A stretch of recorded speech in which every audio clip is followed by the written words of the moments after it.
Assalamualaikum warahmatullahi wabarakatuh. Salam, Om Swastiastu, Namo Buddhaya, salam kebajikan bagi kita semua. Yang terhormat, Ibu Marta Widiawati, selaku dosen pengampu mata kuliah Bahasa Indonesia, teman-teman perkuliahan yang saya banggakan, serta para pemirsa dimanapun Anda berada. Sebelum kita memasuki inti pembahasan pada hari ini, izinkanlah saya untuk menyampaikan sebuah pertanyaan kepada kalian semua. Apakah bahasa Indonesia saat ini masih menjadi alat pemersatu bangsa atau justru beralih fungsi menjadi alat yang bisa melukai hati sesama? Pertanyaan ini menjadi penting untuk kita renungkan bersama karena bahasa Indonesia menjadi lebih dekat dengan kehidupan kita. Kita menggunakannya dalam kehidupan sehari-hari, baik untuk bercanda, untuk berdiskusi, untuk menyampaikan pendapat, bahkan untuk berdebat. Namun karena itulah, bahasa Indonesia ini menjadi lebih spontan, menjadi lebih akrab, dan kerap kali kita lontarkan tanpa berpikir panjang bagaimana dampaknya terhadap orang lain. Para pemirsa dimanapun Anda berada, jika kita menoleh ke belakang, sejatinya bahasa Indonesia ini tidak pernah diciptakan menjadi bahasa yang kasar. Karena sejak Sumpah Pemuda pada tahun 1928, bahasa Indonesia telah dipilih menjadi bahasa pemersatu. Bukan untuk menyerang, melainkan untuk merangkul dan menciptakan kekuatan. Karena ia lahir dari kesadaran bahwasannya keberagaman masyarakat Indonesia memerlukan suatu alat yang bisa menyatukan semuanya. Dan itu berbentuk bahasa Indonesia.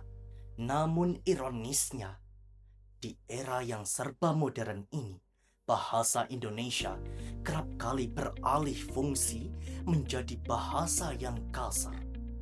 Di media digital, di ruang diskusi, bahkan di kehidupan sehari-hari, kerap kali kita lebih memilih kata-kata kasar yang bernada merendahkan lawan bicara.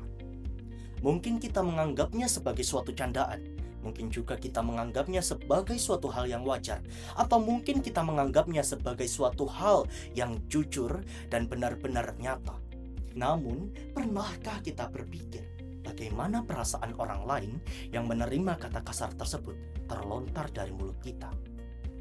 Atas dasar inilah, saya mengajak pemirsa sekalian untuk membahas sebuah isu yang sejatinya sangat dekat dengan kehidupan kita, namun kerap kali kita lewatkan. Fenomena normalisasi kata kasar dalam penggunaan bahasa Indonesia kerap kali terlewatkan untuk dibahas dan dicari sebuah solusi untuk menyelesaikannya. Padahal, fenomena ini bukan hanya suatu pengalaman pribadi, melainkan juga telah tercermin dalam berbagai macam data dan laporan resmi dari lembaga-lembaga yang ada di Indonesia. Kementerian Komunikasi dan Informasi Republik Indonesia telah menyatat bahwasannya setiap tahunnya telah ditemukan beribu-ribu konten yang memuat aksi ujaran kebencian dengan kata-kata kasar. Mayoritas dari mereka menggunakan bahasa Indonesia sebagai medium utamanya. Artinya, bukan bahasa asing yang menjadi permasalahan pada isu ini, melainkan bagaimana cara kita menggunakan bahasa Indonesia yang patut kita pertanyakan. Selain itu, UNICEF Indonesia juga telah mencatat bahwasannya setidaknya terdapat 5 dari 10 anak dan remaja di Indonesia pernah mengalami perundungan verbal, terlebih lagi di media sosial. Mayoritas dari mereka mendapatkannya dari pesan, dari komentar berbahasa Indonesia. Mungkin bagi para pelaku, kata-kata itu hanya terkesan ringan. Namun, sejatinya akan memberikan dampak yang signifikan terhadap para korban. Komisi Perlindungan Anak Indonesia juga menyebutkan bahwasannya perundungan verbal ini merupakan salah satu bentuk kekerasan yang paling sering terjadi di Indonesia, baik di lingkungan pendidikan maupun di media digital. Fakta-fakta ini sejatinya telah semakin memperkuat bahwasannya isu ini bukanlah suatu isu yang kecil, melainkan suatu isu sosial yang nyata yang memerlukan sebuah solusi untuk menyelesaikannya secara bersama-sama. Namun sebelum kita masuk kepada solusinya, mungkin kita akan bertanya bagaimana isu ini bisa menyebarluas di kehidupan masyarakat Indonesia. Setidaknya terdapat 3 faktor utama yang menyebabkan isu ini dapat menyebar luas di kehidupan masyarakat Indonesia. Pertama, perubahan ruang komunikasi. Di era digital kali ini, seringkali bahasa kehilangan wajah manusianya. Artinya, kita tidak lagi mengetahui bagaimana intonasinya, kita tidak lagi mengetahui bagaimana ekspresinya, dan juga kita tidak lagi mengetahui bagaimana dampak nyatanya terhadap orang lain. Hal inilah yang menyebabkan bahasa Indonesia ini menjadi semakin jujur dan berani, namun juga terbilang semakin menyakitkan dan minim etika. Kedua, melemahnya kesadaran historis terhadap fungsi bahasa Indonesia. Kita seringkali mempelajari bahasa Indonesia sebagai suatu mata kuliahan. Kita juga mempelajari bahasa Indonesia sebagai fungsi dan aturan EYD. Kita juga mempelajari bahasa Indonesia sebagai kewajiban akademik.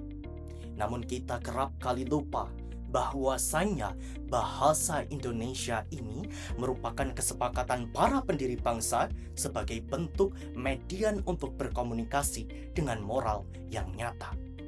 Artinya, bahasa Indonesia ini diciptakan bukan justru untuk memperlebar jarak antar sesama, melainkan untuk mempersatukan keberagaman Indonesia. Ketiga, kesalahpahaman tentang kejujuran. Dalam berbagai macam situasi, kejujuran seringkali disamakan dengan kekasaran. Padahal sejatinya, jika kita benar-benar mengikuti nilai-nilai yang ada dalam bahasa Indonesia itu tidak pernah menyandingkan kejujuran dengan kekasaran dan dengan nada yang merendahkan orang lain. Karena sejatinya bahasa Indonesia memang diciptakan penuh dengan etika. Pemirsa, dimanapun Anda berada, isu ini menjadi penting untuk kita bahas karena secara historis bahasa Indonesia berperan besar dalam membangun kesadaran kolektif bangsa. Bahasa ini menjadi alat dialog, menjadi alat perjuangan, menjadi alat persatuan. Ketika bahasa tersebut digunakan tanpa etika dan empati, yang terkikis bukan hanya suatu kesantunan, melainkan juga kepercayaan dalam berkomunikasi. Bahasa yang keras akan melahirkan ruang yang sempit. Akhirnya orang-orang menjadi enggan untuk berbicara karena mereka takut disalahkan. Dan akhirnya mereka akan memilih diam. Padahal diciptakannya bahasa ini sejatinya untuk membuka lebar ruang dialog, bukan justru malah mempersempitnya. Lantas timbullah sebuah pertanyaan. Bagaimana solusi yang bisa kita lakukan untuk menyelesaikan permasalahan ini? Saya tidak akan memberikan sebuah solusi yang terdengar sangat idealis dan kurang realistis. Karena sejatinya beberapa perubahan dapat dilakukan dan dimulai melalui langkah yang sederhana dan dapat kita lakukan bersama. Setidaknya dengan menggunakan strategi santun.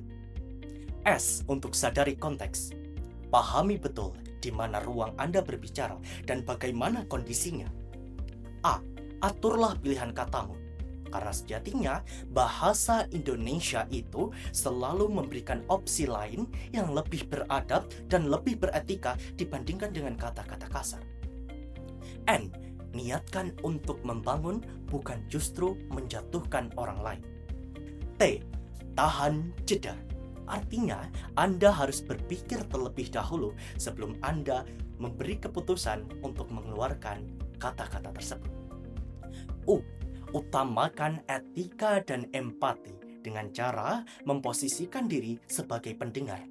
Pikirkan bagaimana perasaan Anda jika Anda mendapatkan kata-kata kasar dari orang lain. Serta yang terakhir, yakni N. Nilai dampaknya bukan hanya maknanya. Dengan demikian, jika kita melakukan solusi ini secara bersama-sama, bukan tidak mungkin jika normalisasi kata kasar dalam penggunaan bahasa Indonesia bisa diminimalisir. Para pemirsa dimanapun Anda berada, sebagaimana yang telah dikatakan oleh Bapak Pendidikan Indonesia, Ki Hajar Dewantoro, bahwasannya bahasa merupakan cerminan kepribadian bangsa.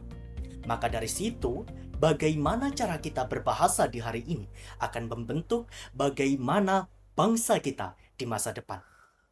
Sebagai penutup, marilah kita sadari bersama bahwasannya bahasa Indonesia yang kita gunakan dalam kehidupan sehari-hari mungkin terasa biasa.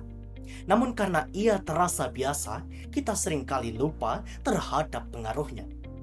Maka dari situ, marilah kita tidak hanya bangga untuk menggunakan bahasa Indonesia, tetapi juga bertanggung jawab dalam cara kita menuturkannya.